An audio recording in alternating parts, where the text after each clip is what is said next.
Welcome to Games from Folktales, a podcast that mixes historical research and tabletop role-playing settings. I'm your host, Timothy Ferguson, and this is not your episode for the week. First, Merry Christmas. Time for some news about Mythic Europe magazine, a new PDF magazine that I'm putting together for the Ars Magica role-playing game. I'm concerned that there's not a regular PDF fanzine to bring new authors into what we used to call the game of making the game. It was the main way that the current crop of authors entered the pool, and it's useful to let new authors make themselves known to each other. In the Core 40 books, David assembled the teams, and now that we need to find our own collaborators, some way for writers to discover each other is quite important. As an additional consideration, writing itself is hard enough, without people then needing to work out the extra steps of editing and lay out an online publication.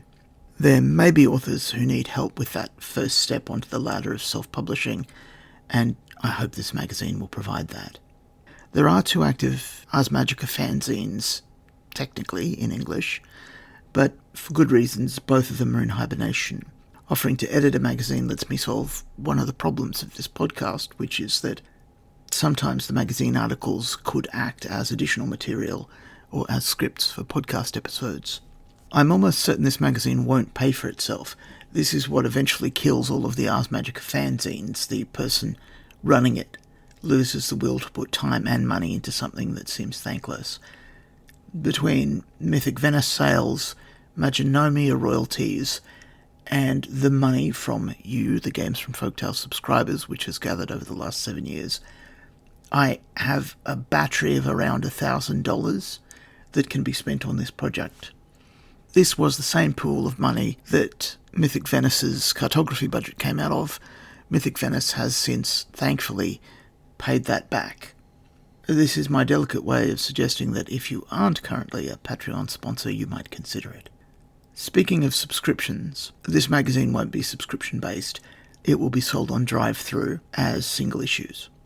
Subscription is, financially, a better model, because it means you pay for several issues up front. But it has an administrative cost and time I'd like to avoid, and so similarly it won't kickstart or ransom, although both are excellent ideas. They're too time-intensive for something that needs to start off small. The details have already changed once, as someone pointed out that I'd left some important text out of the conditions.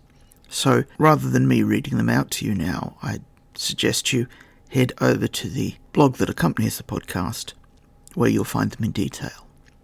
There will be another episode this week. It's a fragment week, which is where I take texts that I know have some appeal, but can't quite land, and I send them out into the Ars Magica community so they come back warped and strange. Of course, these ones are from Baudelaire's Flowers of Evil, so they're warped and strange to begin with. Your saga may vary, and again, Merry Christmas.